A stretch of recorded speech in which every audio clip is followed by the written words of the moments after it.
Iron Man is a 2008 American superhero film based on the Marvel Comics character of the same name.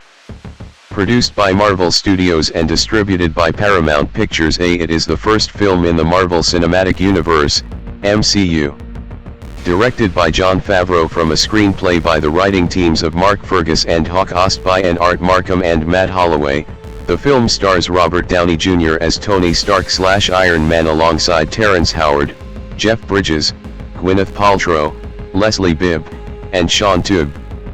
In the film, following his escape from captivity by a terrorist group, world-famous industrialist and master engineer Stark builds a mechanized suit of armor and becomes the superhero Iron Man. A film featuring Iron Man was in development at Universal Pictures, 20th Century Fox, and New Line Cinema at various times since 1990 before Marvel Studios reacquired the rights in 2005. Marvel put the project in production as its first self-financed film, with Paramount Pictures distributing. Favreau signed on as director in April 2006 and faced opposition from Marvel when trying to cast Downey in the title role. The actor was signed in September. Filming took place from March to June 2007, primarily in California to differentiate the film from numerous other superhero stories that are set in New York City.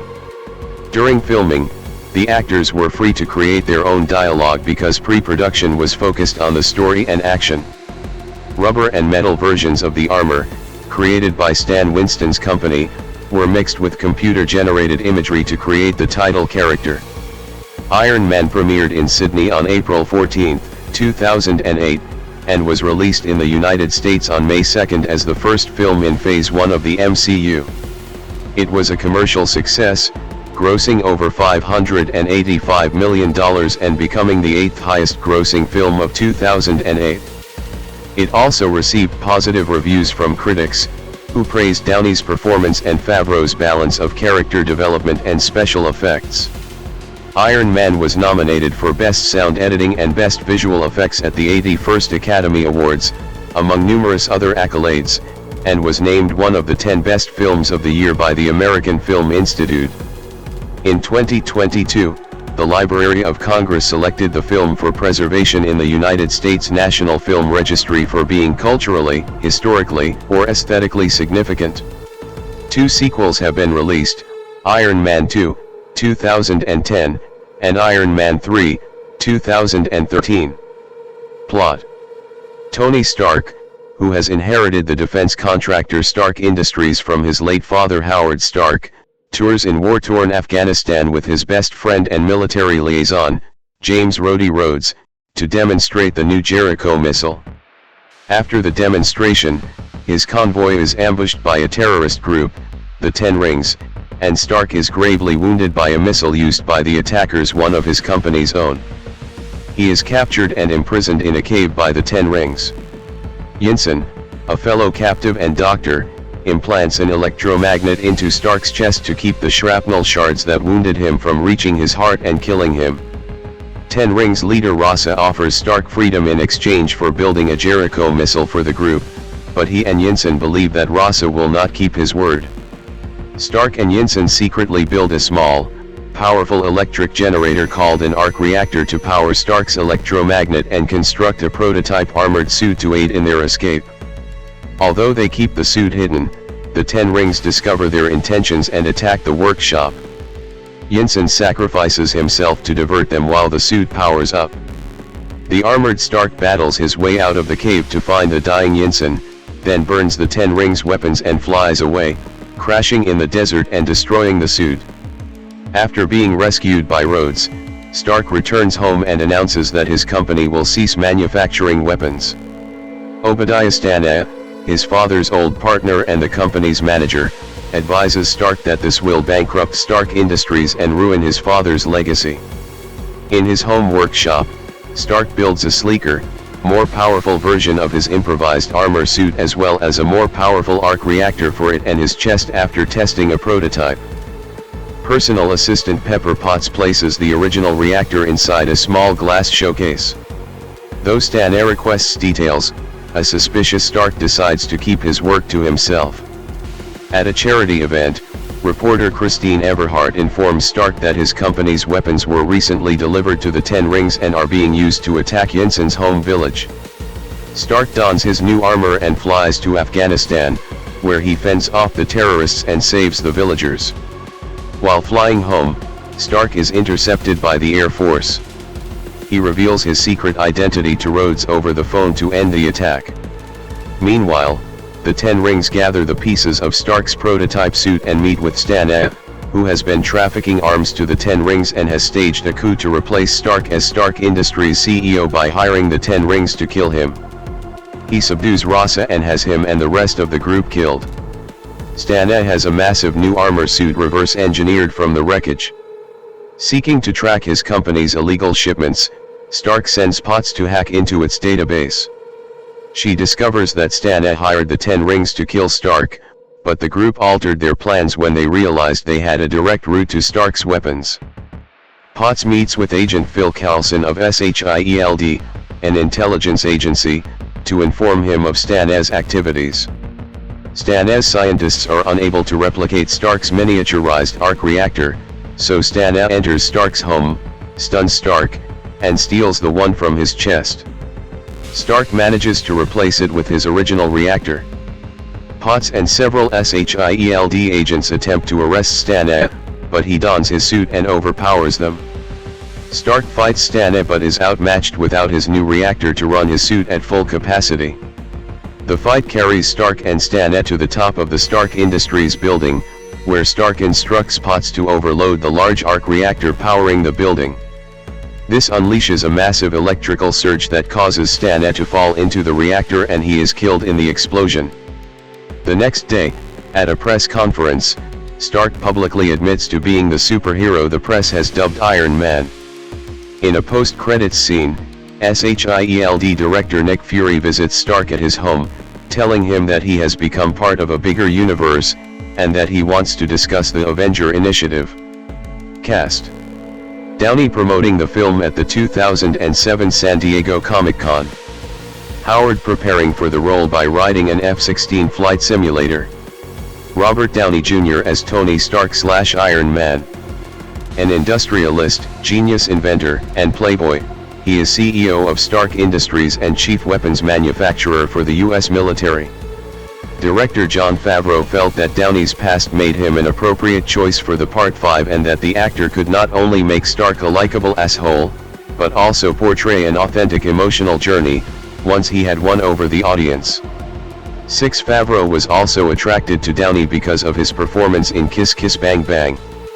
Downey frequently spoke with that film's director, Shane Black, about the script and dialogue in Iron Man. 7. Downey had an office next to Favreau during pre-production, which allowed him greater involvement in the screenwriting process. 8. Especially when it came to adding humor to the film.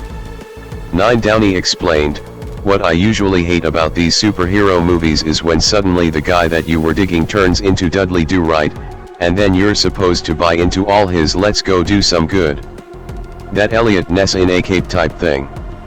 What was really important to me was to not have him change so much that he's unrecognizable. When someone used to be a schmuck and they're not anymore, hopefully they still have a sense of humor." 10. To get into shape, Downey spent 5 days a week weight training and practiced martial arts. 5. Which he said benefited him because it's hard not to have a personality meltdown, after about several hours in that suit. "I'm calling up every therapeutic moment I can think of to just get through the day." 11. Terrence Howard as James Rhodey Rhodes. A friend of Stark's and the liaison between Stark Industries and the United States Air Force in the Department of Acquisitions, specifically weapons development. Favreau cast Howard because he felt he could play War Machine in a sequel. 12. Howard prepared for the role by visiting Nellis Air Force Base on March 16, 2007, where he ate with the pilots and observed HH-60 Pave Hawk rescue helicopters and F-22 Raptors. 13. While Rhodes is roguish in the comics after he meets Stark, his previous role as a disciplinarian creates a dynamic tension with Stark's character. He is unsure whether Stark's actions are acceptable. Rhodey is completely disgusted with the way Tony has lived his life, but at a certain point he realizes that perhaps there is a different way, Howard said. Whose life is the right way? Is it the strict military life, or the life of an independent? 11. Howard and his father are Iron Man fans, partly because Rhodes was one of the few black superheroes when Howard was a child. 14. Howard admired Downey as an actor since the latter appeared in Weird Science, 1985, the two competed physically on set. 15. Howard signed a 3-picture deal with Marvel Studios. 16-17. Jeff Bridges as Obadiah Stannett. Stark's business second-in-command, mentor, and friend, who turns on him to take over the company, eventually building a giant exosuit to fight Stark. Bridges read the comics as a boy and liked Favreau's modern, realistic approach. He shaved his head, something he had wanted to do for some time, and grew a beard for the role. Bridges researched the Book of Obadiah, and was surprised to learn retribution is a major theme in that book of the Bible, something that Stannett represents. 18. Many of Stannett's scenes were cut to focus more on Stark, but the writers felt Bridges' performance allowed the application of less is more when editing the film. 19. Gwyneth Paltrow as Virginia Pepper Potts. Stark's personal assistant and budding love interest. Paltrow asked Marvel to send her any comics they would consider relevant to her understanding of the character, whom she considered to be very smart, level-headed, and grounded. She said she liked the fact that there's a sexuality that's not blatant. Favreau wanted Potts and Stark's relationship to be reminiscent of a 1940s comedy, something which Paltrow considered to be fun in an innocent yet sexy way. 20. Leslie Bibb as Christine Everhart, a reporter for Vanity Fair. 21. Shaun Toub as Ho Yinsen, Stark's fellow captive, who grafts an electromagnet to Stark's chest to keep the shrapnel shell shards that wounded him from reaching his heart and killing him, and helps Stark build the first Iron Man suit. 22-23. Additionally, Faran Tahir appears as Rasa, the leader of the Ten Rings. 24. Paul Bettany voices Jarvis, Stark's personal AI system. 25. And Clark Gregg appears as Phil Coulson, an agent of SHIELD. 26. Will Lyman provides the voiceover during the opening award ceremony. 27. Director Jon Favreau plays Harold Happy Hogan, Stark's bodyguard and chauffeur. 9. And Samuel L. Jackson makes an uncredited cameo appearance as Nick Fury, director of SHIELD, in a post-credits scene. 28. Jackson's face was previously used as the model for the Ultimate Marvel imprint version of Nick Fury. 29. Other cameos in the film include Stan Lee as himself, being mistaken for Hugh Hefner by Stark at a party. 30. Peter Billingsley as William Ginter Reva, a scientist who works for Stan. At 31. Tom Morello, who provided guitar music for the film, as a terrorist guard. 32. And Jim Cramer as himself. 33. Ghostface Killah, who often adopted Iron Man's name as an alias, had a cameo in a scene where Stark stays in Dubai, but the scene was cut for pacing reasons. 34. Production. Development. In April 1990, Universal Pictures bought the rights to develop Iron Man for the big screen. 35. With Stuart Gordon to direct a low-budget film based on the property. 11. By February 1996, 20th Century Fox had acquired the rights from Universal. 36. In January 1997, Nicolas Cage expressed interest in portraying the character. 37. While in September 1998, Tom Cruise expressed interest in producing as well as starring in an Iron Man film. 38. Cruise later declined the role as he was not comfortable on taking it. 39. Jeff Vintar and Iron Man co-creator Stan Lee co-wrote a story for Fox, which Vintar adapted into a screenplay. It included a new science fiction origin for the character, and featured Modok as the villain. Tom Rothman, president of production at Fox, credited the screenplay with finally making him understand the character. In May 1999, Jeffrey Kane was hired to rewrite Vintar and Lee's script. 40. That October, Quentin Tarantino was approached to write and direct the film. 41. Fox sold the rights to New Line Cinema the following December, reasoning that although the Vintar/Lee script was strong, the studio had too many Marvel superheroes in development, and we can't make them all. 42. We worked with Michael Crichton's researchers to find a grounded, realistic way to deal with the suit. The idea was he needed the suit to stay alive. He's the same guy we used with Spider-Man 2 to come up with Doc Ock's inhibitor chips and what the arms are made of and how they work. Mandarin was an Indonesian terrorist who masqueraded as a rich playboy who Tony knew. Alfred Gough on his draft for Nick Cassavetes and New Lines aborted version 43. By July 2000, the film was being written for New Line Cinema by Ted Elliott, Terry Rossio 4044 and Tim McCanlies. 45. McCanley's script used the idea of a Nick Fury cameo to set up his own film. 40. In June 2001, New Line Cinema entered talks with Joss Whedon, a fan of the character, to direct 46, and in December 2002, McCanlies had turned in a completed script. 47. New Line took a unique approach to writing the film's script, hiring David Hayter, David S. Goyer, and Mark Protasevich to sit in a room and simply talk on camera about Iron Man for a few days. After this, Hayter was hired in 2004 to write a script. 48. He reworked scripts that had been written by Jeff Bintar and Alfred Gough and Miles Miller, which had included the villain the Mandarin and Pepper Potts as a love interest. 48. 49. Hayter removed the Mandarin and instead chose to pit Iron Man against his father Howard Stark, who becomes War Machine. Hayter said you want to try to mirror your hero with your villain as much as possible for his reasoning behind making Howard the villain. 48. He also made Bettany Cave the film's love interest over Potts. 49. In December 2004, the studio attached director Nick Cassavetes to the project for a target 2006 release. 50. However, this deal ultimately fell through, and the Iron Man film rights returned to Marvel. 48. In November 2005, Marvel Studios worked to start development from scratch. 51. And announced Iron Man as their first independent feature, because the character was their only major one not already depicted in live action. Paramount Pictures was announced as Marvel's distribution partner for Iron Man.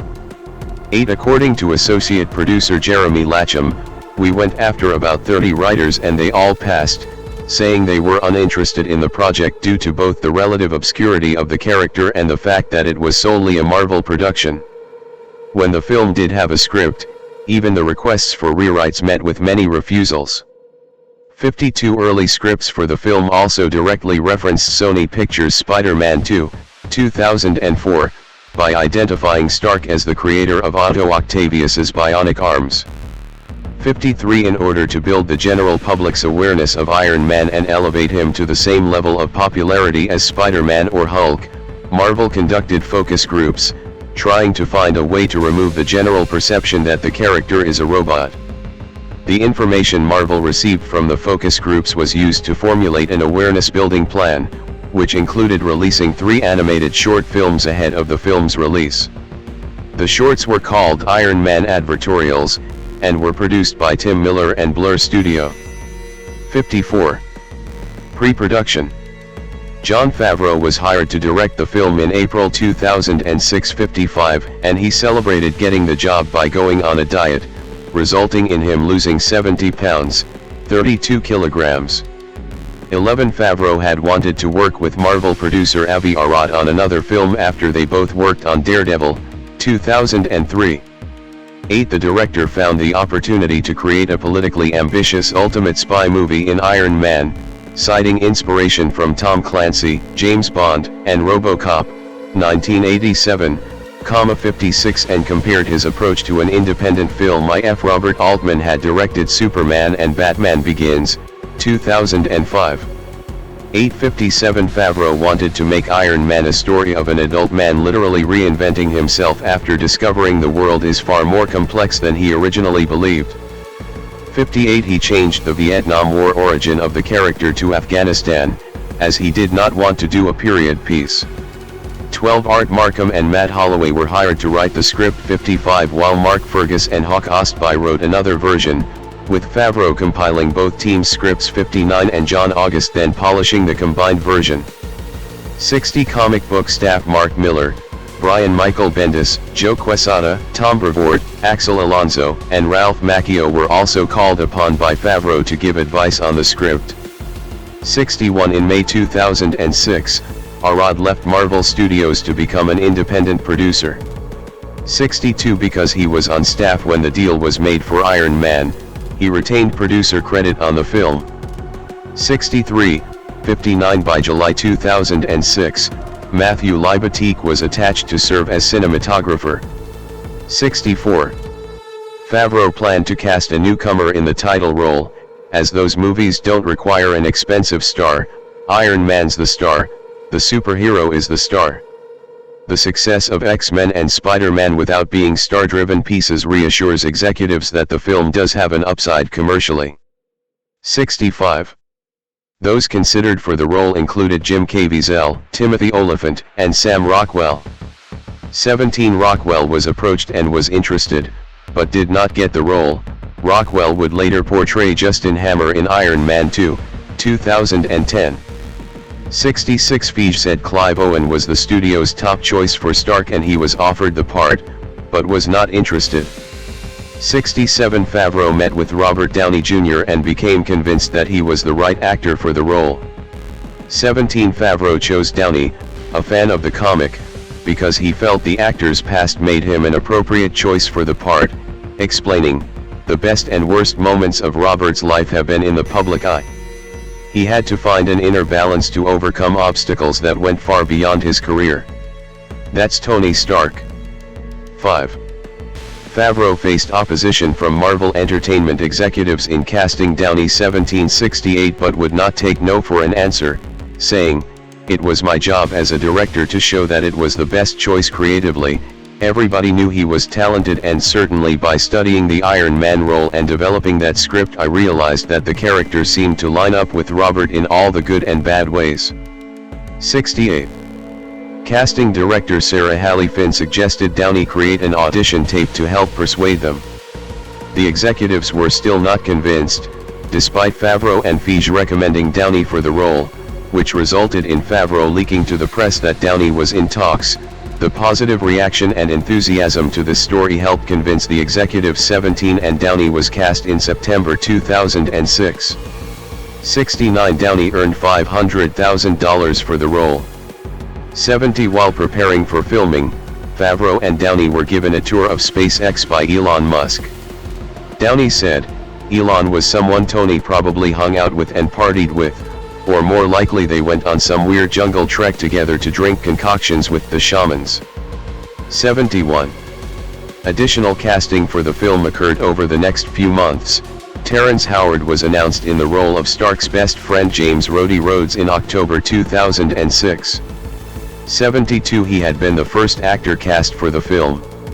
17 Don Cheadle had also been approached for the role of Rhodes, and would eventually replace Howard in the role starting with the sequel, Iron Man 2. 73 Rachel McAdams was offered the role of Virginia Pepper Potts, but turned it down to focus on her family. 74-75 Gwyneth Paltrow was cast in the role instead in January 2007. 76 and Jeff Bridges was cast in an undisclosed role in February. 77 Choosing a character to be the main villain of the film was difficult, as Favreau felt Iron Man's arch-nemesis the Mandarin would not feel realistic, especially after Mark Millar gave his opinion on the script. 61 The Mandarin had originally been envisioned as a rival to Tony Stark with a building of his own right next to Stark Industries, with the Mandarin eventually drilling a hole underneath Stark Industries to steal all of Stark's technology for himself. Associate producer Jeremy Lacham described such story as crazy, terrible and underwhelming. 78 Favreau felt only in a sequel, with an altered tone, would the fantasy of the Mandarin's rings be appropriate? 79 The decision to push him into the background was compared to Sauron in The Lord of the Rings. 57 or Palpatine in Star Wars. 79 Favreau also wanted Iron Man to face a giant enemy. The switch from Mandarin to Obadiah Stane was done after Bridges was cast in that role. 34 With Stane originally intended to become a villain in the sequel. 61 A version of the script intended to show Stane had escaped his damaged suit. 80 The Crimson Dynamo was also a villain in early drafts of the script, 9 including at one point combining the character with the Mandarin. 17 Favreau felt it was important to include Easter egg references for fans of the comics, such as giving the two fighter jets that attack Iron Man the call signs of Whiplash 1 and Whiplash 2, a reference to the comic book villain Whiplash, and including Captain America's shield in Stark's workshop. 81. The scale model of the Ironmonger suit as seen in the film 34 based on the larger animatronic version built by Stan Winston Studios. 18. Favreau wanted the film to be believable by showing the construction of the Iron Man suit in its 3 stages. 12 Stan Winston, a fan of the comic book, and his company, who Favreau worked with on Zathura, 2005, built metal and rubber versions of the armor. 18 The Mark I design was intended to look like it was built from spare parts. The back is less armored than the front, because Stark would use his resources for a forward attack. It also foreshadows the design of Stan as armor. A single 41 kilogram, 90 pounds, version was built, causing concern when a stuntman fell over inside it, though both the stuntman and the suit were unscathed. The armor was also designed to have only its top half worn at times. 18 Stan Winston Studios built a 3.0 meter, 10 feet, 360 kilogram, 800 pounds, animatronic version of Ironmonger, Obadiah Stana, common 18 a name which Stana calls Tony Stark and himself earlier in the film as a reference, but is never actually used for the suit itself in the film. The animatronic required 5 operators for the arm, and was built on a gimbal to simulate walking. 18 A scale model was used for the shots of it being built. 34 The Mark II resembles an airplane prototype, with visible flaps.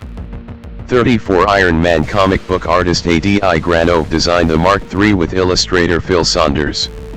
82 Granov's designs were the primary inspiration for the films, and he came on board the film after he recognized his work on Favreau's MySpace page. 57 Saunders streamlined Granov's concept art, making it stealthier and less cartoonish in its proportions. 18 and also designed the War Machine armor, but it was cut from the script about halfway through pre-production. He explained that the War Machine armor was going to be called the Mark IV armor and would have had weaponized swap-out parts that would be worn over the original Mark III armor, and that it would have been worn by Tony Stark in the final battle sequence. 83. Filming. Production was based in the former Hughes Company sound stages in Playa Vista, Los Angeles, California. 84 Howard Hughes was one of the inspirations for the comic book, and the filmmakers acknowledged the coincidence that they would film Iron Man creating the flying Mark III where the Hughes H-4 Hercules was built. 18 Favreau rejected the East Coast setting of the comic books because many superhero films had already been set there. 12. Filming began on March 12, 2007 85 with Matthew Libatique serving as director of photography. 64 The first few weeks of filming were spent on Stark's captivity in Afghanistan. 86 The cave where Stark is imprisoned was a 150 to 200 yard, 140 to 180 m, long set, which had movable forks in the caverns to allow greater freedom for the film's crew. 12 Production designer J. Michael Rivas saw footage of a Taliban fighter in Afghanistan, and saw the cold breath as he spoke. Realizing remote caves are actually very cold, Riva placed an air conditioning system in the set. He also sought Downey's advice about makeshift objects in prison, such as a sock being used to make tea. 18 Afterwards, Stark's capture was filmed at Lone Pine, and other exterior scenes in Afghanistan were filmed at Olancha Sand Dunes, where the crew endured 2 days of 40 to 60 mph, 64 to 97 km/h, winds. 18 During 3 days of filming at the Edwards Air Force Base in mid-April 87 around 150 service members were cast as extras. 88 Other production assistance by the United States Department of Defense included the provision of fabric for 100 uniforms, F-22 Raptors, 2 HH-60 helicopters and a Park C-17. 89 In return, the Department of Defense consulted on the film regarding certain scenes and dialogue depicting the military. 90. This included changing Stark from being opposed to arms deals, to instead becoming one who sells his technology to the US military. 91. Exterior shots of Stark's home were digitally added to footage of Point Dume in Malibu. 34. While the interior was built at Playa Vista, where Favreau and Reba aimed to make Stark's home look less futuristic and more Grease Monkey. 18. Filming concluded on June 25, 2007, at Caesars Palace in Las Vegas, Nevada. 92. Favreau, a newcomer to action films, remarked, "I'm shocked that I was on schedule. I thought that there were going to be many curveballs. He hired people who are good at creating action, so the human story felt like it belongs to the comic book genre." 11. There was much improvisation in dialogue scenes, because the script was not completed when filming began. The filmmakers had focused on the story making sense and planning the action. Favreau felt that improvisation would make the film feel more natural. Some scenes were shot with 2 cameras to capture lines said on the spot. Multiple takes were done, as Downey wanted to try something new each time. 34. It was Downey's idea to have Stark hold a news conference on the floor. 11. And he created the speech Stark makes when demonstrating the Jericho weapon. 6. Downey improvised the film's final line, "I am Iron Man," which Feige felt was in line with the character's personality. 93. Bridges described this approach as a $200 million student film, and noted that it caused stress for Marvel executives when the stars were trying to come up with dialogue on the day of filming scenes. He also noted that in some instances, he and Downey would swap characters for rehearsal to see how their own lines sounded. 94. Paltrow was less comfortable with improvisation, so Favreau would take notes on things she said during rehearsals or in offhanded moments that were in line with the character to incorporate into Potts' dialogue. 63. 76. Samuel L. Jackson appears as Nick Fury in the film's post-credits scene. The crew conceived a post-credits scene featuring Nick Fury and called Samuel L. Jackson to ask him if he would be interested in playing Fury, as Jackson had learned a few years earlier that his likeness had been used for Fury in the Ultimate Marvel Comics imprint. However, according to Lacham, Jackson originally appeared without any deal for him to reappear in later films. It was just this weird idea that maybe people give a shit if we stick it on the end. 78. The dialogue for the scene was also changed on set, with comic writer Brian Michael Bendis providing 3 pages of dialogue for the part, and the filmmakers choosing the best lines for filming on set. 61. It was filmed with a skeleton crew in order to keep the cameo a secret, but rumors appeared on the internet only days later. Feige subsequently had the scene removed from all preview prints in order to maintain the surprise and keep fans guessing. 95. An alternate version of the Nick Fury post-credits scene was filmed in which he specifically mentions gamma accidents, radioactive bug bites and assorted mutants, referencing Hulk, Spider-Man and the X-Men, but this was cut due to Sony Pictures and 20th Century Fox holding the respective film rights to Spider-Man and the X-Men at the time. 96. Post-production.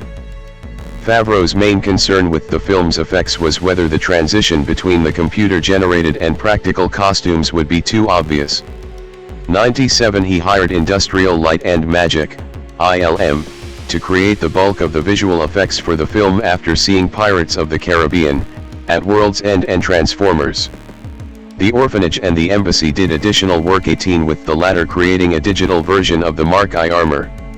98. To help with animating the more refined suits, information was sometimes captured by having Downey wear only the helmet, sleeves, and chest of the costume over a motion capture suit. 18. And skydivers were filmed in a vertical wind tunnel to study the physics of flying. 99. For shots of the Mark III flying, it was animated to look realistic by taking off slowly and landing quickly.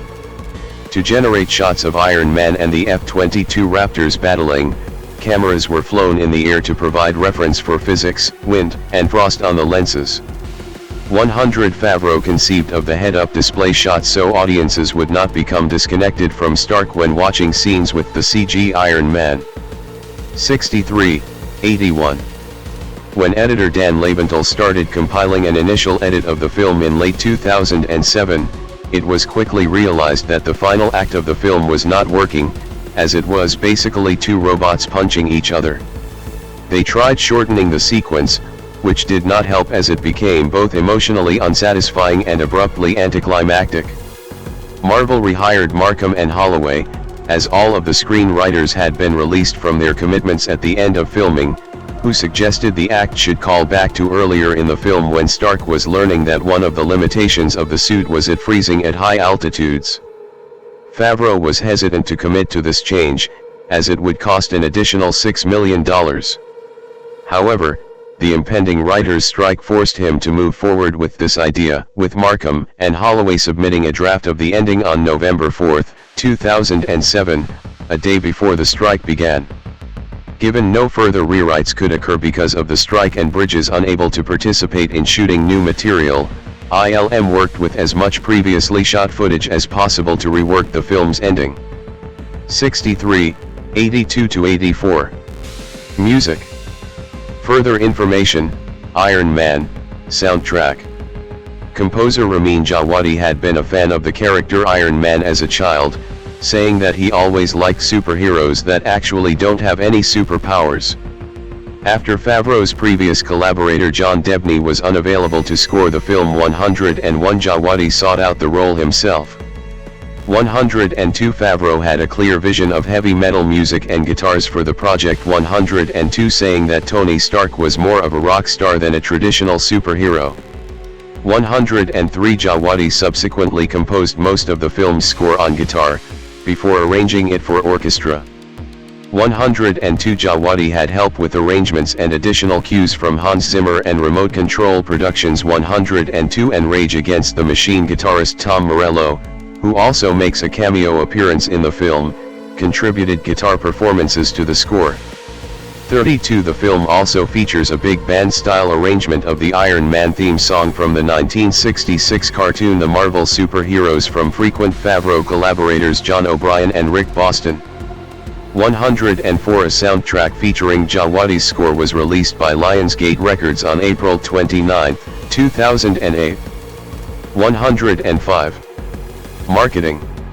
Downey promoting the film in Mexico City. In July 2006, with the film still in pre-production, Favreau and Arad attended San Diego Comic-Con to promote the film, where the film's armor design, drawn by Adi Granov, was revealed along with the announcement that the Mandarin was intended to be the antagonist of the film. The following year, Favreau returned to San Diego Comic-Con to once again promote the film with Downey and Feige, where a teaser trailer was shown. With much of the visuals not yet ready, Favreau worked with ILM to have the flying shots ready, saying, "I knew that I had to make a splash because there was zero anticipation for the film at the time." 106 Stan Winston Studios also brought a life-sized replica of the film's armor to display at the convention. 107. Marvel and Paramount modeled their marketing campaign for Iron Man on that of Transformers. 108 In May 2008, Sega released an official tie-in video game based on the film on multiple gaming platforms. Downey, Howard, and Toub reprised their roles from the film. 109 A 30-second spot for the film aired during a Super Bowl 42 break. 110 Hasbro created figures of armor from the film, as well as Titanium Man, who appears in the video game, and the armor from the World War Hulk comics. 111. The 7-Eleven convenience store chain helped promote the film across the United States, and LG Group also made a sponsorship deal with Paramount. 108 Worldwide, Burger King and Audi promoted the film. Favreau was set to direct a commercial for the fast food chain, as Transformers director Michael Bay did for that film. 108 In the film, Tony Stark drives an Audi R8, and also has an American cheeseburger from Burger King after his rescue from Afghanistan, as part of the studio's product placement deal with the respective companies. 3 other vehicles, the Audi S6 sedan, Audi S5 Sports Coupe and the Audi Q7 SUV, also appear in the film. 113 Audi created a tie-in website, as General Motors did for Transformers. 108 Oracle Corporation also promoted the film on its site. 114 Several tie-in comics were released for the film. 115 Release. Theatrical. Iron Man premiered at the Greater Union Theatre at George Street, Sydney, on April 14, 2008. 116 The film began releasing in international markets on April 30, 117 and was released in the United States on May 2. 118 Iron Man was the first film released in Phase 1 of the MCU. 119 It was reformatted and screened in IMAX for the first time on August 30, 2018, as part of Marvel Studios' 10th anniversary IMAX Festival. 120 Home Media. The film was released by Paramount Home Entertainment on DVD and Blu-ray disc on September 30, 2008, in the United States and Canada, and on October 27 in most of Europe. 121 DVD sales were very successful, selling over 4 million copies the first week and generating a gross of over $93 million. 123 There were a total of 9 million copies sold and an accumulated total sales of over $160 million, not including Blu-ray. 122 For the home releases of the film, the image on the newspaper Stark reads before he announces he is Iron Man had to be altered because of amateur photographer Ronnie Adams filing a lawsuit against Paramount and Marvel for using his on-location spy photo in the scene. 124 A Walmart exclusive DVD release included a preview of the animated series Iron Man, Armored Adventures. 125 The film was also collected in a 10-disc box set titled Marvel Cinematic Universe, Phase 1, Avengers Assembled, which includes all of the Phase 1 films in the Marvel Cinematic Universe. 126 It was released by Walt Disney Studios Home Entertainment on April 2, 2013. 127 The IMAX enhanced version of the film was made available on Disney Plus beginning on November 12, 2021. 128 Reception. Box office. Iron Man grossed $319 million in the United States and Canada, and $266.8 million in other territories, for a worldwide total of $585.8 million. Reuters reported that the film's production budget was around $150 million with another $75 million for marketing costs. In November 2008, Marvel reported around $60 million in net box office revenue for the film. 129 In its opening weekend, Iron Man grossed $98.6 million in 4,105 theaters in the United States and Canada, ranking first at the box office 130, giving it the 11th biggest opening weekend at the time, 131 ninth widest release in terms of theaters 132, and the third highest grossing opening weekend of 2008 behind Indiana Jones and the Kingdom of the Crystal Skull and The Dark Knight. It grossed $35.2 million on its first day, giving it the 13th biggest opening day at the time. 133 Iron Man had the second best premiere for a non-sequel, behind Spider-Man, and the fourth biggest opening for a superhero film. 134 Iron Man was also the number one film in the United States and Canada in its second weekend, grossing $51.20 million, 130, giving it the 12th best second weekend and the 5th best for a non-sequel. 135 On June 19, 2008, Iron Man became that year's first film to pass the $300 million mark for the domestic box office. 136 Critical response. On review aggregator Rotten Tomatoes, 94% of 278 critics gave Iron Man a positive review, with an average score of 7.6/10.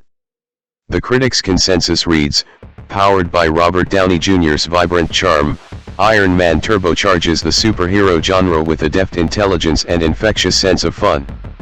137. Metacritic, which uses a weighted average, assigned the film a score of 79 out of 100 based on 38 critics, indicating generally favorable reviews. 138 critics praised Downey's performance and Favreau's balance of character development and special effects. 139 audiences polled by CinemaScore gave the film an average grade of A on an A+ to F scale. 140. Among the major trade journals, Todd McCarthy of Variety called the film an expansively entertaining special effects extravaganza with fresh energy and stylistic polish, 24, while Kirk Honeycutt of The Hollywood Reporter praised the film, while nonetheless finding disappointment in a climatic sick battle between different Iron Man prototypes. How did Tony's nemesis learn how to use the suit? 141. In one of the first major daily newspaper reviews, Frank Loves of Newsday lauded the film's emotional truth, pitch-perfect casting and plausibly rendered super science that made it faithful to the source material while updating it, and recognizing what's made that material so enduring isn't just the high-tech cool of a man in a metal suit, but the human condition that got him there. 142. Roger Ebert of the Chicago Sun-Times gave the film 4 out of 4 stars, praising Downey's performance and stating, "At the end of the day it's Robert Downey Jr. who powers the lift-off, separating this from most other superhero movies." 143. A.O. Scott of the New York Times called the film an unusually good superhero picture. Or at least, since it certainly has its problems, a superhero movie that's good in unusual ways. 144. Among the specialty press, Garth Franklin of Dark Horizons commended the impressive sets and mechanics that combine smoothly with relatively seamless CG, and said, Robert Downey Jr., along with director Jon Favreau, helped this rise above formula. The result is something that, whilst hardly original or groundbreaking, is nevertheless refreshing in its earnestness to avoid dark dramatic stylings in favor of an easygoing, crowd-pleasing action movie with a sprinkle of anti-war and redemption themes. 145. Among major metropolitan weeklies, David Adelstein of New York Magazine called the film a shapely piece of myth-making. Favreau doesn't go in for stylized comic book frames, at least in the first half. He gets real with it. You'd think you were watching a military thriller. 146. While conversely, David Denby of The New Yorker gave a negative review, claiming is slightly depressed, going through the motions feel to the entire show. Gwyneth Paltrow, widening her eyes and palpitating, can't do much with an antique role as Stark's girl Friday, who loves him but can't say so. Terrence Howard, playing a military man who chases around after Stark, looks dispirited and taken for granted. 147. IGN's Todd Gilchrist recognized Downey as the best thing in a film that functions on autopilot, providing requisite story developments and character details to fill in this default origin story while the actors successfully breathe life into their otherwise conventional roles. 148. Accolades. Main article, list of accolades received by Iron Man, 2008 film. The film was nominated for Best Sound Editing and Best Visual Effects at the 81st Academy Awards 149, with other accolades including nominations for an Art Directors Guild Award 150, an Artios Award 151, a British Academy Film Award 152, a Cinema Audio Society Award 153, a Costume Designers Guild Award 154, a Critics' Choice Award 155, 3 Golden Reel Awards 156, a Grammy Award 157, a Hugo Award 158, 5 Satellite Awards, winning 2, 159, 168 Saturn Awards, winning 3, 161, 162, a Screen Actors Guild Award 163, and 5 Visual Effects Society Awards. 164.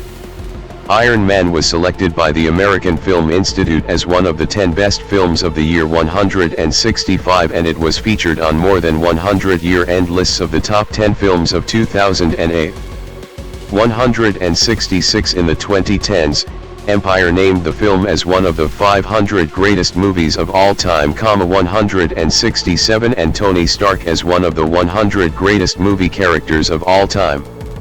168 in 2022, the Library of Congress selected Iron Man for preservation in the United States National Film Registry for being culturally, historically, or aesthetically significant.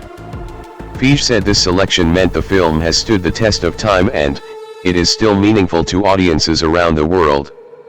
169. Sequels. Main articles, Iron Man 2 and Iron Man 3. Further information, list of Marvel Cinematic Universe films and Iron Man in other media. Marvel Cinematic Universe.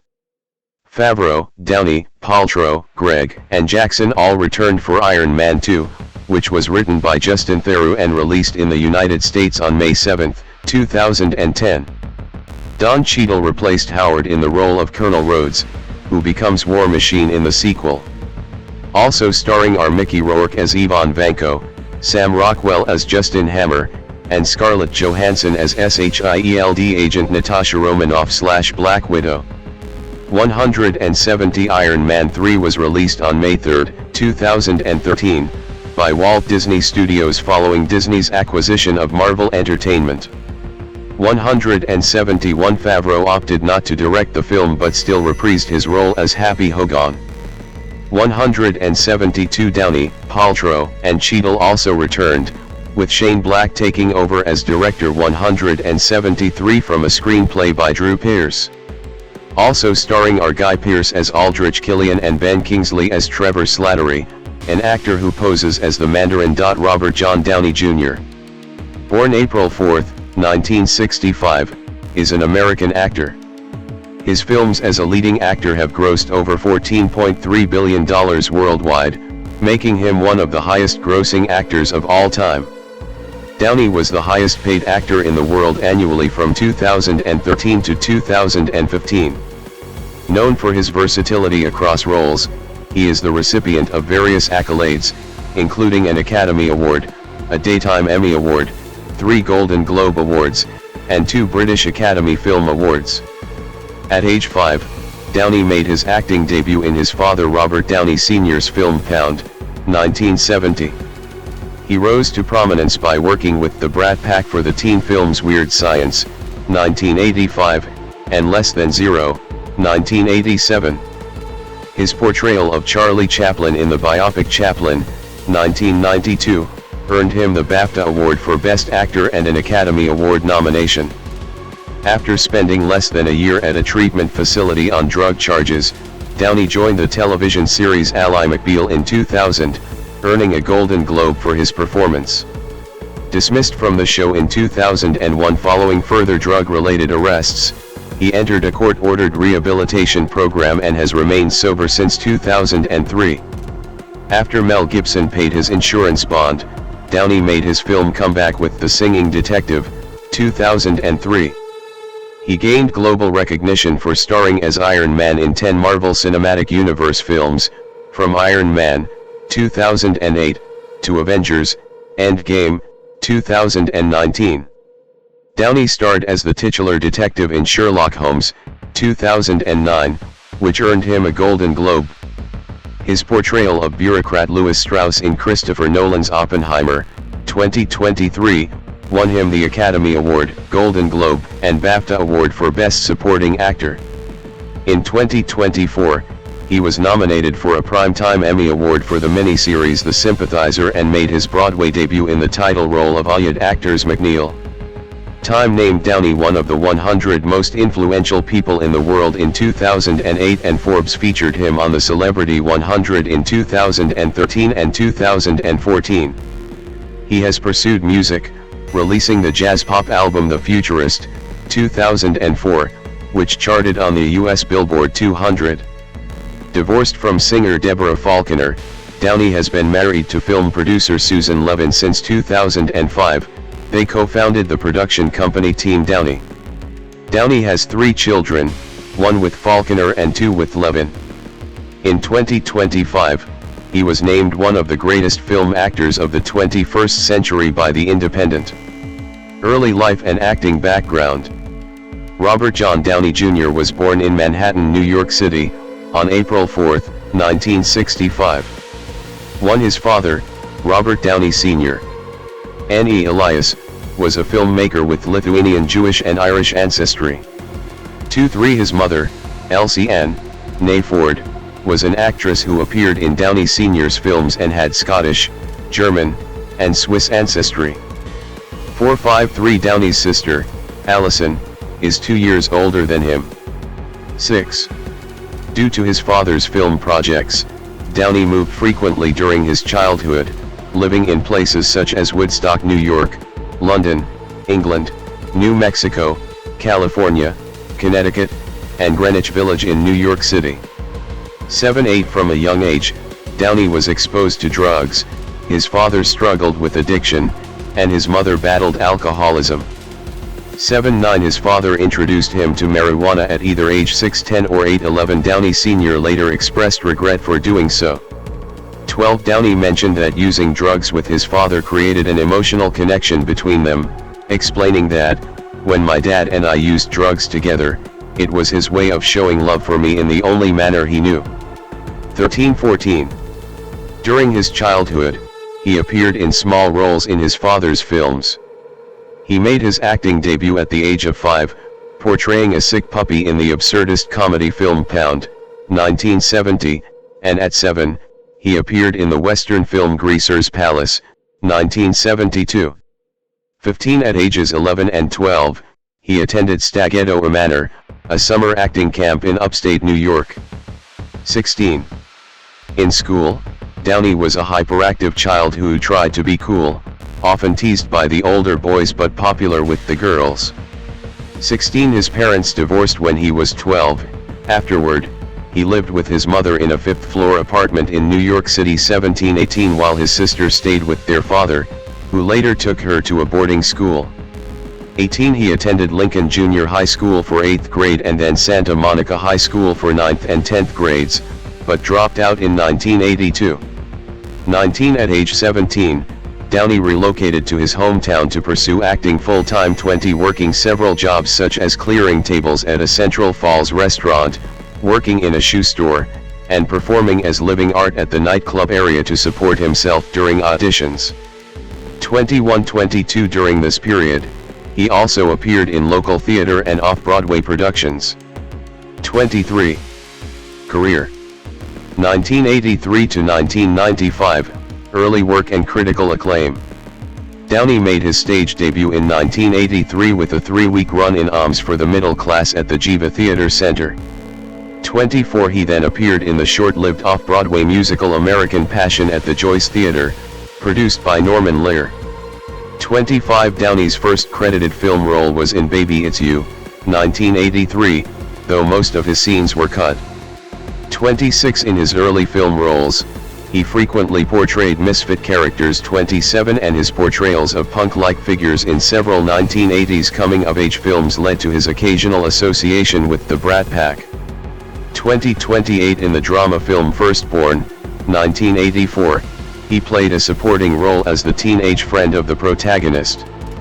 27. Downey then traveled to Los Angeles to film Tough Turf, 1985, in which he played James Spader's sidekick and a punk drummer. 26. Later that year, his role as a bully in John Hughes's Weird Science, 1985, marked his breakthrough. 29. Downey starred as a radical socialist in the Alan Metter comedy film Back to School, 1987. 27. A 25-year-old Downey dressed in a dark blazer and colorful shirt, being interviewed with a microphone.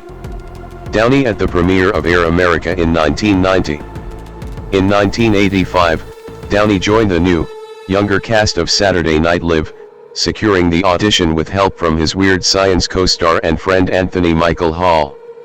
26. After a season of poor ratings and criticism of the cast's comedic ability, he and most of the new members were dismissed. 30. Downey's first leading role came in The Pickup Artist, 1987, which faced criticism for being sexually irresponsible because of its portrayal of promiscuous sex during a period of heightened AIDS awareness. 31-32 He earned critical acclaim for his role as a drug-addicted rich boy whose life rapidly spirals out of control in the drama film Less Than Zero, 1987, the film adaptation of Bret Easton Ellis's 1985 novel. 33-34-35 Critic Roger Ebert called his performance so real, so subtle, and so observant that it's scary. 36 and Janet Maslin, in the New York Times, deemed it desperately moving. 35 Downey said that the role felt like the ghost of Christmas future for him, as his drug habit led him to become an exaggeration of the character in real life. 37. Shortly after completing Less Than Zero, Downey entered rehab for the first time, beginning a decade-long cycle of interventions and treatment stints that culminated in his 1996 arrest. 38 He starred alongside Kiefer Sutherland and Winona Ryder in the teen drama film 1969, 1988. 31 The film saw mixed reception. 39 Though his performance garnered good reviews from writers at Variety and Deseret News. 40-41 Downey went on to star in the films Chances Are, 1989, with Sybil Shepherd and Ryan O'Neal, Air America, 1990, with Mel Gibson, and Soap Dish, 1991, with Sally Field, Kevin Kline, Kathy Moriarty, and Whoopi Goldberg, each saw varying critical success. 42-43-44 Downey trained extensively to prepare for his portrayal of comic actor and filmmaker Charlie Chaplin in the biopic Chaplin, 1992, learning to play the violin and tennis left-handed, and working with a coach to replicate Chaplin's accent and mannerisms. 45 Although the film was a box office bomb. 46 Downey's performance received critical acclaim.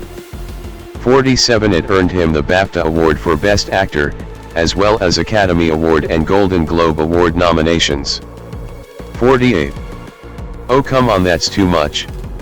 You're going too far, Robert, you're ruining my movie. Forget the dumb dick idea. This isn't some slapstick bullshit. Oliver Stone recalled shouting at Downey during the filming of Natural Born Killers, 1994, 49. In 1993, Downey starred in Heart and Souls, playing a man possessed by multiple characters, a performance that critic Peter Travers praised as revealing his explosive talent for physical comedy. 50-51 in Only You, 1994, co-starring Marissa Tomei and Billy Zane, Downey played Peter Wright, a professional dancer who poses as the soulmate for Tomei's character Faith. 31-52 Norman Jewison, the film's director, cast Downey because he reminded him of Tony Curtis, charming with great comedic timing. 53 In preparation for his role of reporter Wayne Gale in Natural Born Killers, 1994, Downey shadowed Australian television shock journalist Steve Dunleavy, which helped him develop an Australian accent. 54-55 The film proved successful at the box office, grossing $110 million on a $34 million budget. 56-57 Throughout 1995, he took on a string of diverse roles, appearing in the period drama Restoration 58, the Shakespearean adaptation Richard III 59, and the family ensemble Home for the Holidays. 60. 1996 to 2001, addiction-related setbacks and Ally McBeal.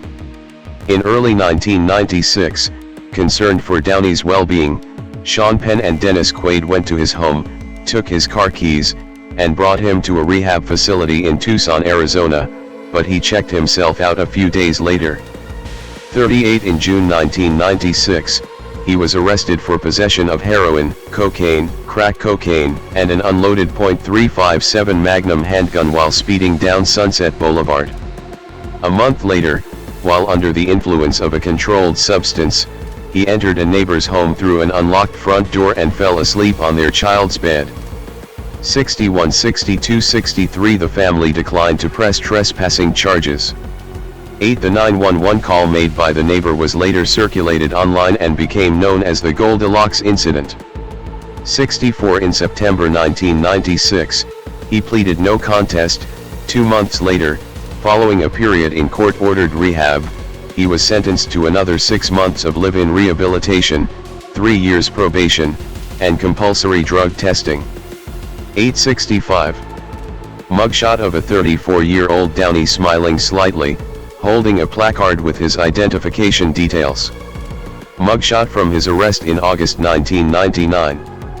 Mugshot of Downey, wearing a green shirt, looking directly at the camera with a slight smile.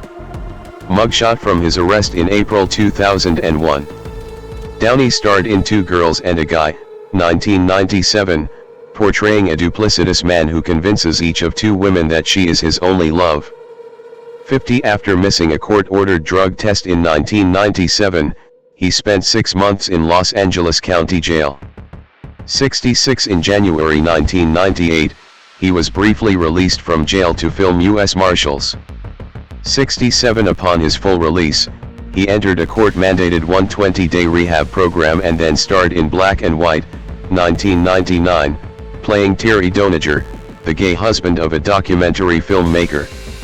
868. That year, after maintaining sobriety during the filming of Wonder Boys, 2000, Downey relapsed.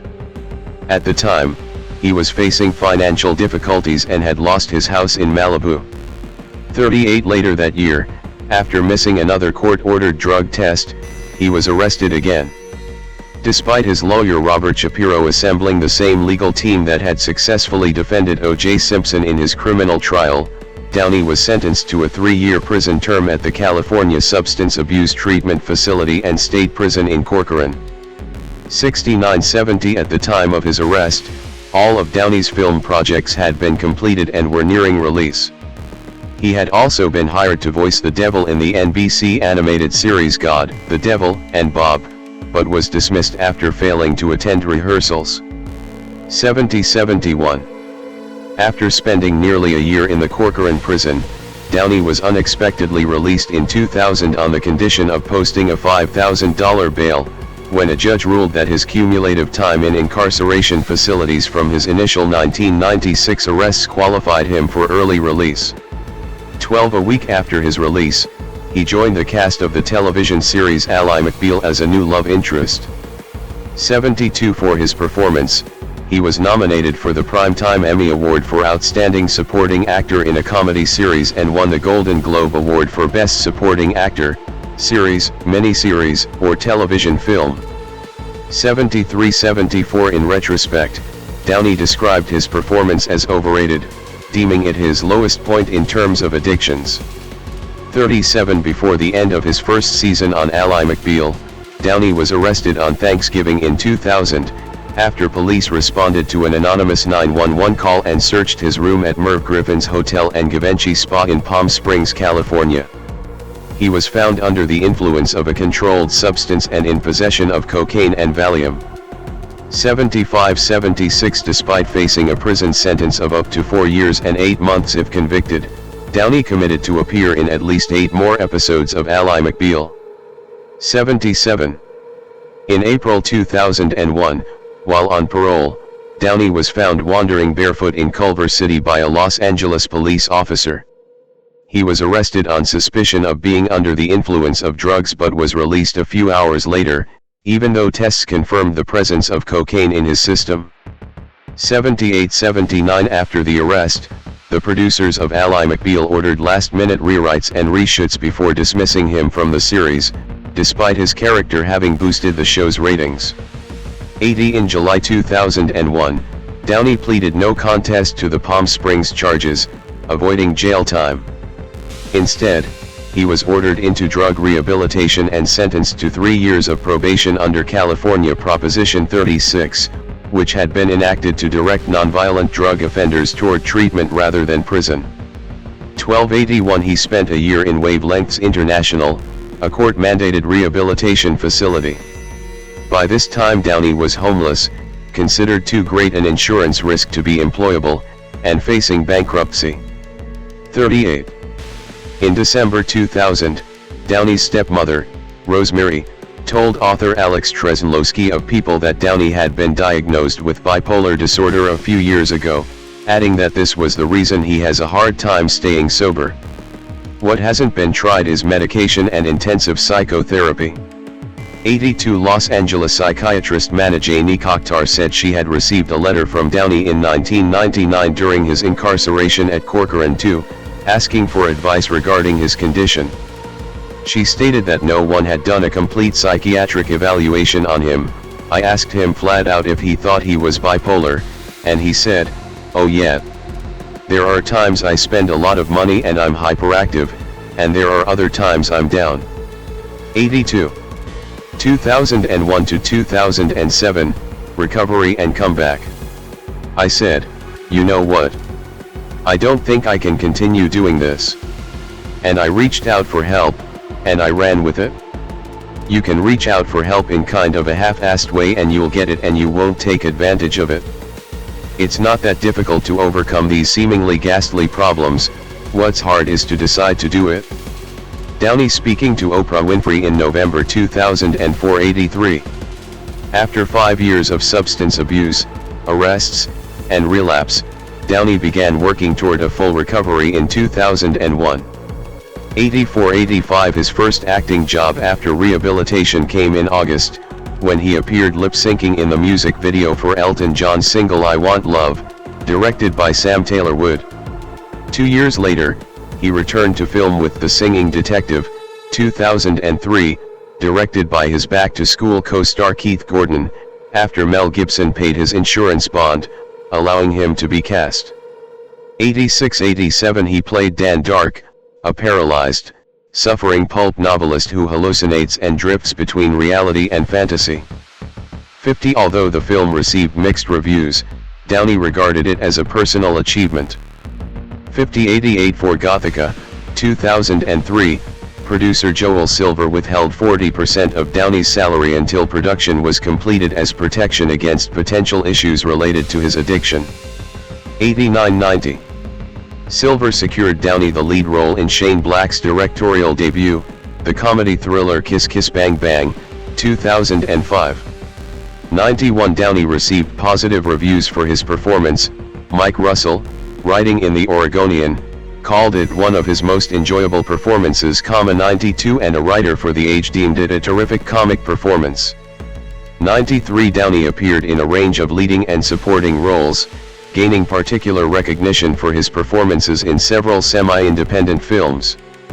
In Good Night, and Good Luck, 2005, he portrayed a CBS journalist and editor secretly married to a co-worker, a relationship concealed due to the network's policy prohibiting employees from marrying one another. 94. His role as a drug addict in Richard Linklater's dystopian, rotoscope film A Scanner Darkly, 2006, was praised. 95. Travers called his performance the film's flashiest and most ferociously entertaining. 96. And critic Jay Hoberman regarded it as the performance to beat that year. 97. Downey's character in Stephen Shainberg's fictional biographical drama Fur, 2006, was a composite representing the two most significant influences on Diane Arbus's professional life, Lizette Model and Marvin Israel.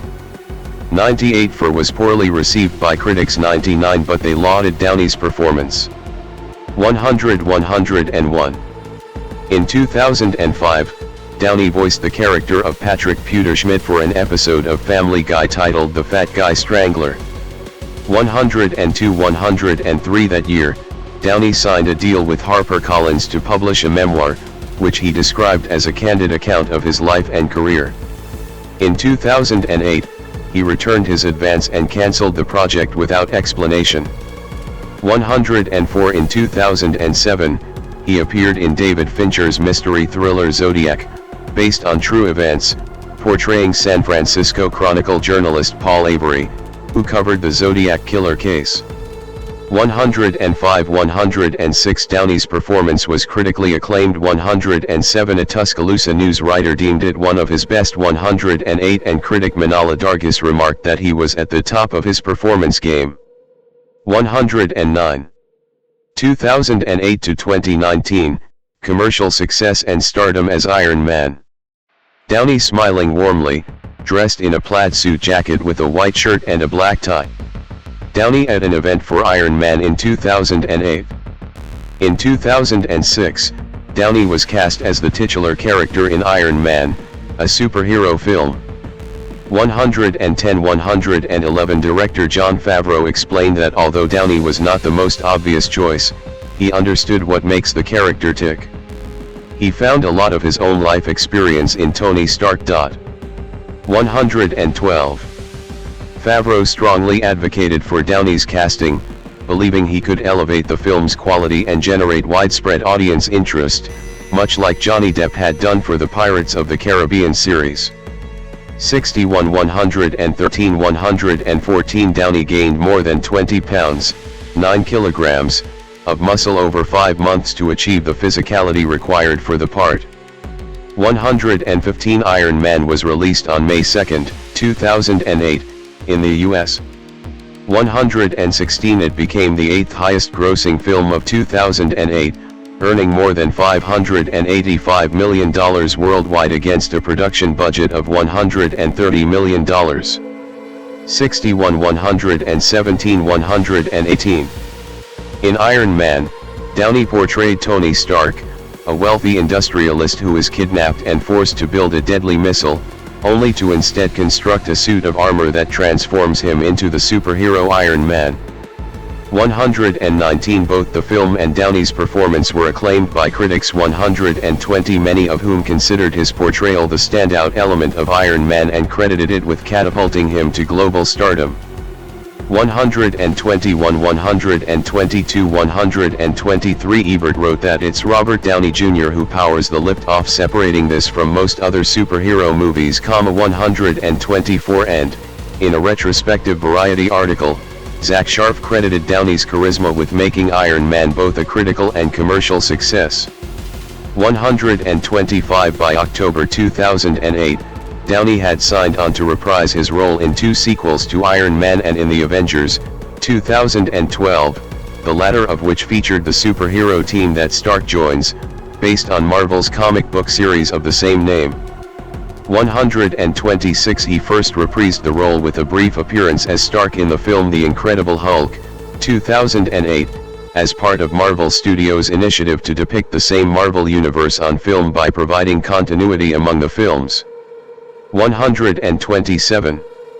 Downey starred in Tropic Thunder alongside Ben Stiller and Jack Black, the former of whom also directed the film.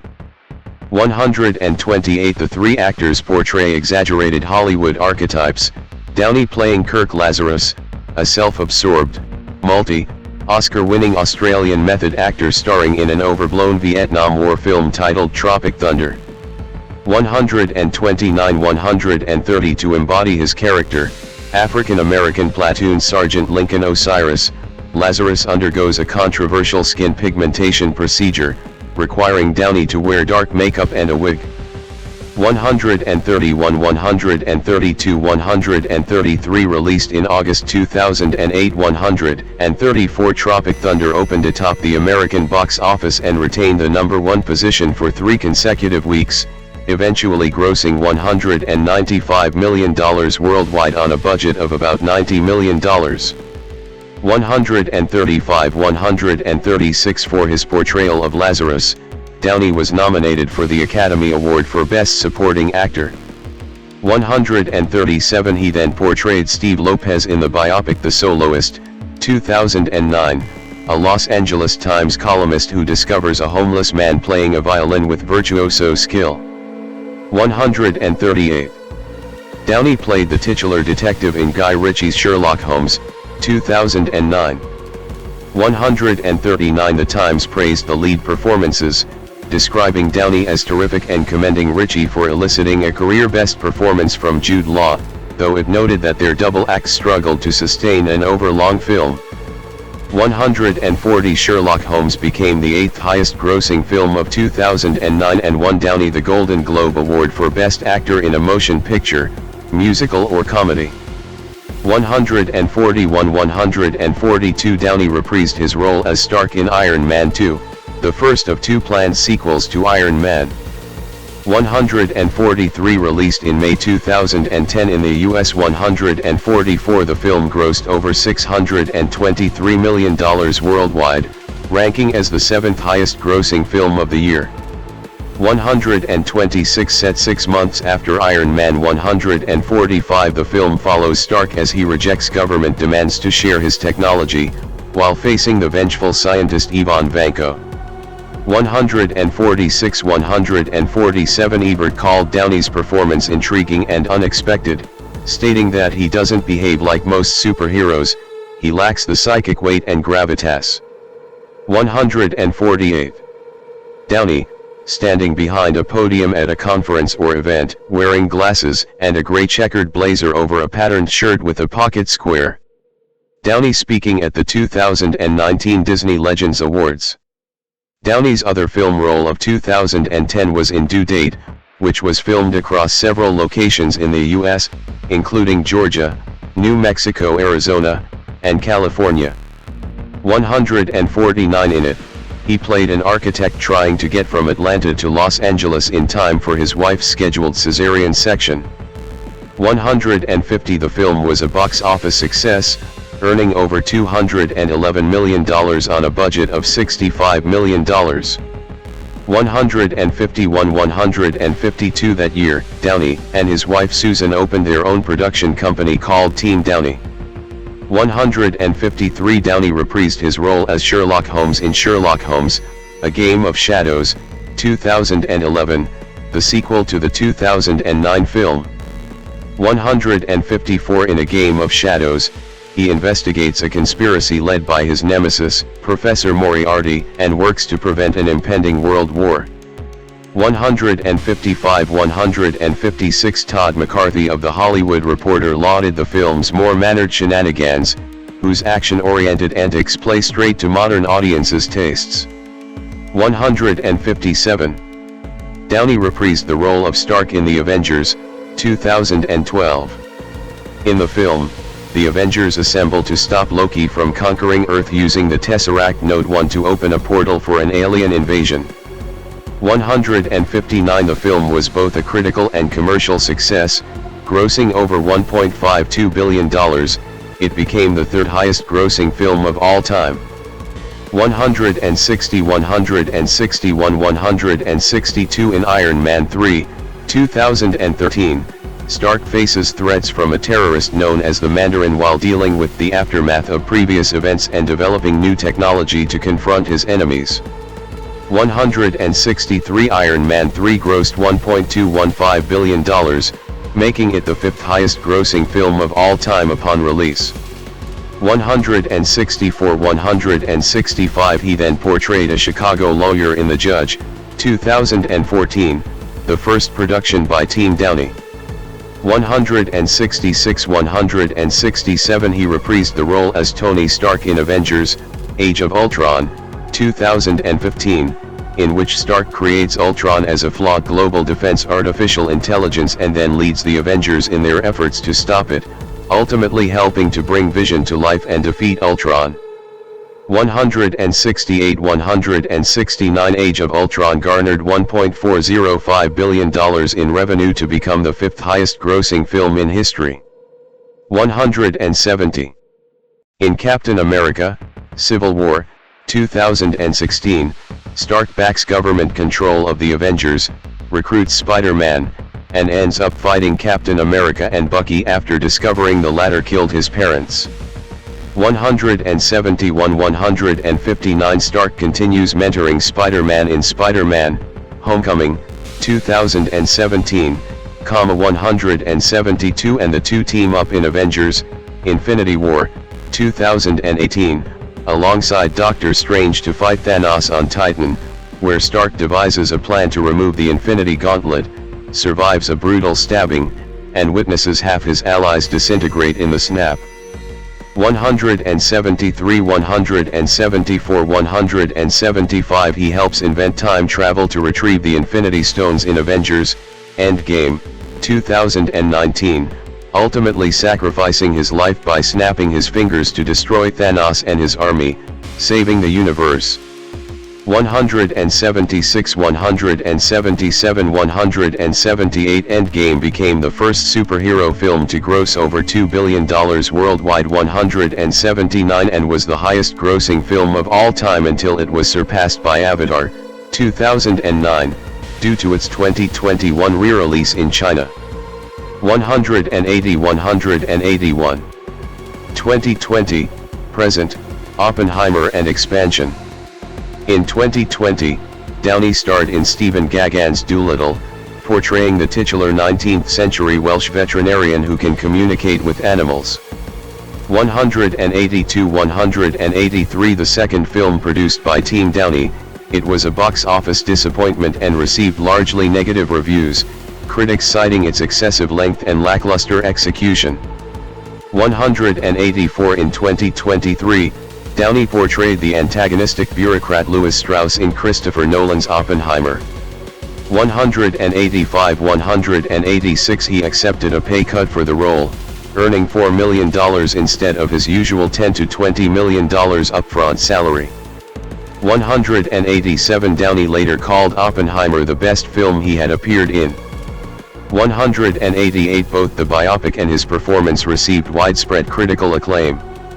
189. 191. For his role, he won the Golden Globe 192, BAFTA 193, Screen Actors Guild 194, Critics' Choice 195 and Academy Award for Best Supporting Actor.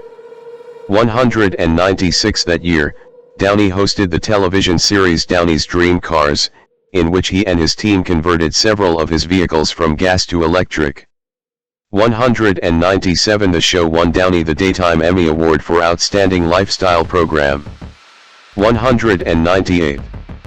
Downey next starred in a 2024 television adaptation of Viet Thanh Nguyen's historical satire novel The Sympathizer on HBO, portraying 5 supporting antagonistic roles representing the American establishment. 199. His multi-role performance earned him a Primetime Emmy nomination for Outstanding Supporting Actor in a Limited or Anthology Series or Movie. 200. Downey made his Broadway debut in McNeil, from playwright Ayat Akhtar, playing Jacob McNeil, a gifted novelist with a difficult family life and a potentially problematic interest in artificial intelligence. Previews began on September 5, 2024, and opened on September 30 at Lincoln Center's Vivian Beaumont Theater, playing through November 24. 201. In July 2024 at San Diego Comic-Con, it was announced that Downey would return to the Marvel Cinematic Universe as Victor Von Doom/Dr. Doom in the upcoming films Avengers, Doomsday, 2026, and Avengers, Secret Wars, 2027. 202. Other ventures. Music. Downey has ventured into music. He has sung on several soundtracks for his films, including Chaplin 203, Too Much Sun 204, Two Girls and a Guy 204, Friends and Lovers 205, and The Singing Detective.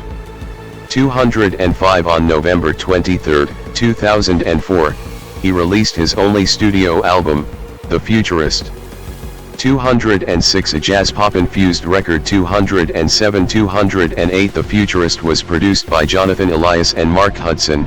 Downey played the piano on some of the tracks. 209. The album debuted at number 121 on the Billboard 200 chart, selling 16,000 copies in its first week.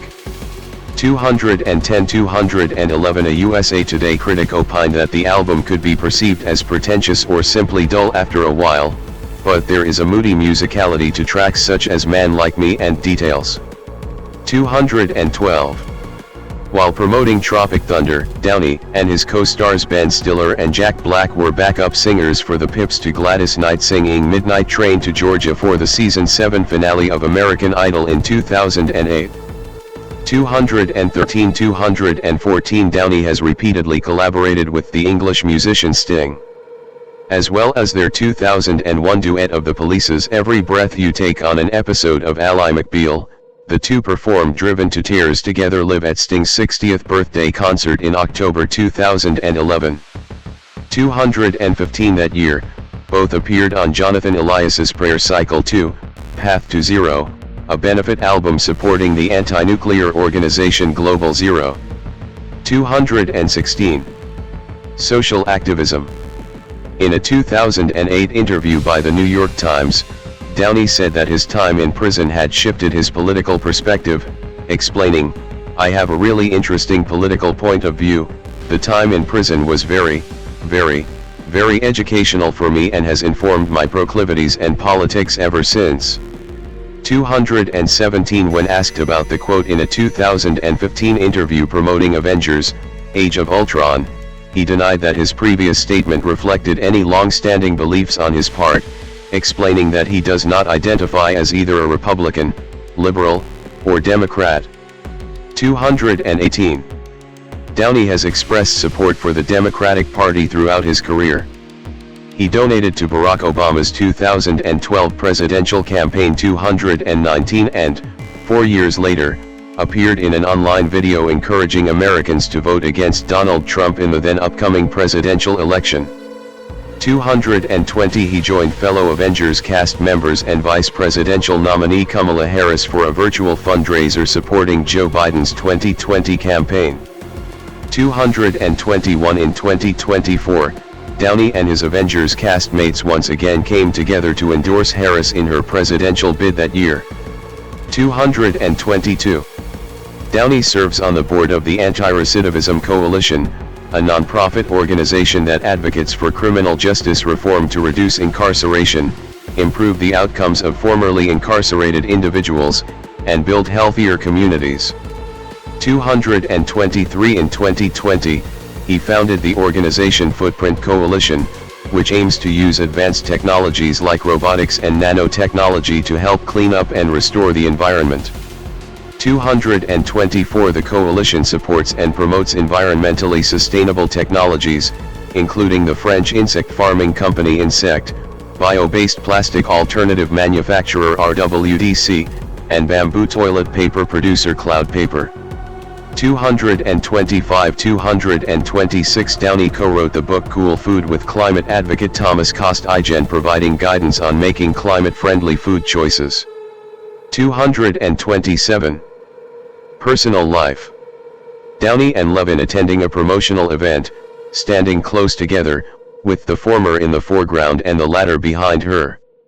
Downey and Levin at the premiere of Avengers: Age of Ultron, 2015. Downey started dating actress Sarah Jessica Parker in 1984 after meeting her on the set of Firstborn.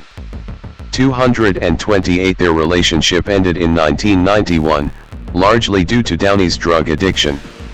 229 230 On May 29, 1992, he married singer and actress Deborah Falconer following a 6-week courtship. 59 Falconer gave birth to their only son in September 1993. 59 Downey's repeated stints in rehab and jail placed significant strain on their marriage. Falconer left him in 1996 and filed for divorce in early 2001, citing irreconcilable differences. 231 The divorce was finalized in 2004, and Falconer received custody of their son. 232. In 2003, Downey met producer Susan Levin, then the executive vice president of production at Silver Pictures, while filming Gothica. 233 234 Although Levin was initially hesitant about the relationship, the two began dating during production and remained together after filming ended. Downey proposed the night before her 30th birthday, and they married on August 27, 2005, in a Jewish ceremony in Amagansett, New York. 235 The couple have 2 children together, a son born in February 2012 and a daughter born in November 2014. 236 237. According to Downey, he has remained drug-free since July 2003 and credits Levin with helping him overcome his drug and alcohol habits, along with his family, therapy, meditation, 12-step recovery programs, yoga, and the practice of Wing Chun Kung Fu. 238-37 In December 2015, he was among 91 individuals pardoned by California Governor Jerry Brown for prior drug offenses. Note to 239-240 In 2014, Downey described his religious beliefs as Jewish Buddhist. Earlier in his life, He had also explored Christianity and the Hare Krishna movement. 241 After initially adopting a vegan diet to address concerns about the climate crisis, Downey revealed in 2024 that he had transitioned to a pescatarian diet after experiencing low levels of vitamin B12, calcium, and iron. 242. Artistry and public image. Downey wearing glasses, looking sternly forward. Downey at the Avengers film premiere in London in 2012. Downey is known for his versatility when selecting roles and often stars in drama, comedy, and action films. 243 244 245 He typically plays characters who are intelligent, charismatic, complicated, and often flawed. 246 247 With Roger Ebert observing that his most common screen personas are irreverent, quirky, self-deprecating, wisecracking. Critics have noted his ability to fully embody a role, making the character seem real. 248 249 Early in his career, Downey's acting style differed from many of his contemporaries, as noted by Rolling Stone's Lynn Hirschberg, who described it as not brooding or intolerably self-absorbed but in a semi-constant state of amusement. 32 Analyzing his roles in Mussolini, 1985, and Less Than Zero, 1987, Stephen Schiff wrote in Vanity Fair that he managed to shrug and bubble his way past every obstacle. 250. Downey has described himself as an incredibly gifted faker who knows very little about acting. 251 His preparation for specific roles has included intensive rehearsal and character immersion, such as spending months training with experts to perfectly mimic Chaplin's movements in Chaplin, 1992, 45 and remaining in character offset to prepare for his portrayal of Kirk Lazarus in Tropic Thunder, 2008. 252 253 In 2010, Walter Kern, writing for Rolling Stone, stated that Downey refuses to follow any kind of script, never quite coming into focus, always enthralled to another idea, which the journalist described as the essence of Downey's mind and spirit, and, arguably, of his genius as an actor. 254 Downey has described his approach to acting as intuitive and improvisational rather than methodical, stating that the goal is to make a well-written scene seem like it's improvised and try to improve things as you go along.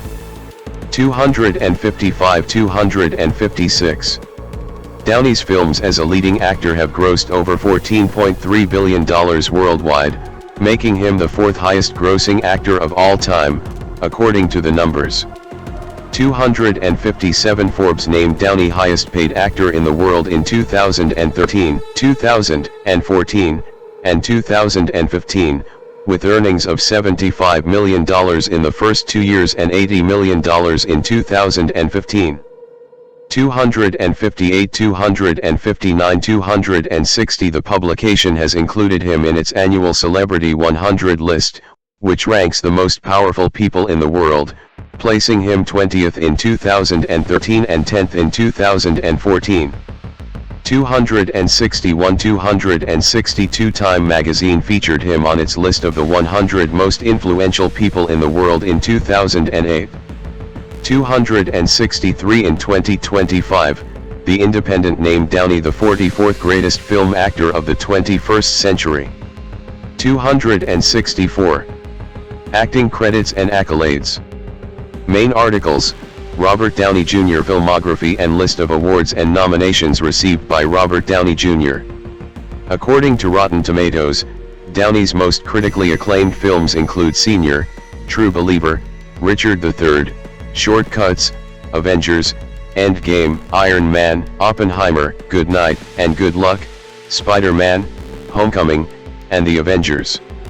Note 3 His accolades include an Academy Award, 2 BAFTA Awards, 3 Golden Globe Awards, 3 Screen Actors Guild Awards, and a Daytime Emmy Award, as well as nominations for 2 Primetime Emmy Awards. Terrence Howard, born March 11, 1969, is an American actor performing on film and television.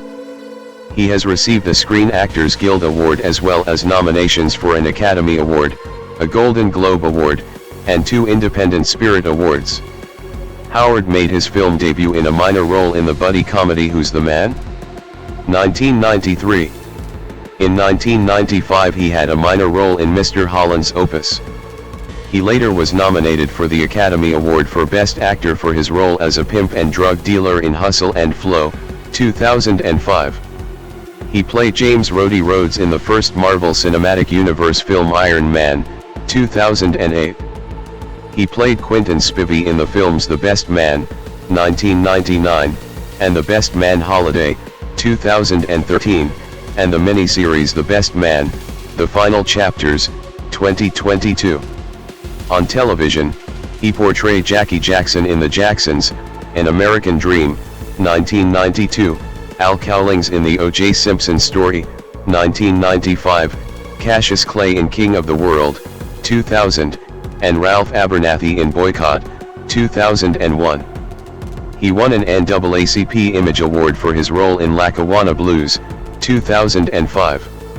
He starred as the lead character Lucius Leone in the Fox musical drama series Empire from 2015 to 2020. Howard made his Broadway debut playing Brick in the revival of the Tennessee Williams play Cat on a Hot Tin Roof, 2008. His debut album, Shine Through It, was released in September 2008. In December 2022, Howard announced that he planned to retire from acting, but has since appeared in several films and television shows. 2. Early life. Further information, Santa Line Slaying. Howard was born in Chicago, on March 11, 1969, to Tyrone and Anita, née Williams, Howard III, who were both of African and English ancestry. For his great-grandmother was actress Minnie Gentry. Howard was raised in Cleveland, Ohio, where he had a rocky childhood. He has claimed that he endured beatings from his physically abusive father citation needed and that he saw his father stabbing another man in the Santa Line slaying when Terrence was 2 years old. 5. His father was convicted of manslaughter and served 11 months in jail. 6. Howard's parents divorced upon his father's release. He was raised by his great-grandmother, who died at the age of 77 in 1993. 7. Career. Howard made his big film break in 1995's Mr. Holland's Opus and Dead Presidents. He continued being cast in television and movie roles, and co-starred as Greg Sparks in the late 1990s short-lived television series Sparks with James L. Avery Sr. and Miguel A. Nunez Jr. Howard also appeared in The Best Man, 1999, in Ashanti's music video for her 2002 single Foolish, and in Mary J. Blige's video for Be Without You. Howard also made an appearance on the TV series Family Matters and Moesha. Howard in 2005. Howard has said that he looks for characters that teach him about himself when choosing his film roles. 8. For the 2005 film Hustle and Flow, Howard portrayed a pimp and aspiring rapper. He performed all the characters' tracks, including It's Hard Out Here for a Pimp, which won the Academy Award for Best Original Song at the 78th Academy Awards. Howard has also worked as a film producer, as when he was credited for the 2007 film Pride. In 2008, Howard hosted the PBS series Independent Lens. Howard was contracted to play Colonel James Rhodes in the 2008 film Iron Man. Howard was signed on before any of the other major actors and was the highest paid actor in the film. He was replaced by actor Don Cheadle in the film's sequels. Entertainment Weekly reported that Howard was offered a 50 to 80% pay cut for Iron Man 2, though it said that it was unclear whether Howard turned down the role or whether Marvel withdrew their offer. 9/10. Howard released his debut adult alternative album, Shine Through It, in 2008 on Columbia/SME Records. He described the album as urban country, and either wrote or co-wrote all the songs on it. 11/12. Howard at the 2011 Toronto International Film Festival. In 2008, he made his Broadway debut, playing Brick in an all-African American production of Cat on a Hot Tin Roof, directed by Debbie Allen. During rehearsals, he allegedly attacked and seriously injured musical composer Tex Allen, brother of the director. Allen said he suffered multiple injuries, and in October 2008, Allen filed a $5 million lawsuit against Howard. 13 In 2010, Howard joined the cast of Law and Order, Los Angeles, playing Deputy District Attorney Joe Decker. He alternated shows with Alfred Molina, who portrayed Deputy District Attorney Ricardo Morales. 14 The series was cancelled after one season. In 2011, Howard played Nelson Mandela in the film Winnie Mandela. From 2015 to 2020, Howard starred on the television series Empire, playing Lucius Leon, a hip-hop mogul who discovers he is dying and must ensure the survival of his music empire. He also appeared in the television series Wayward Pines, portraying Sheriff Arnold Pope, a main character in the first season in 2015 and a guest character in the second and final season. 15. On hosting the 9th Annual Guys' Choice Awards in 2015, Howard said, "I got the other guy on my side.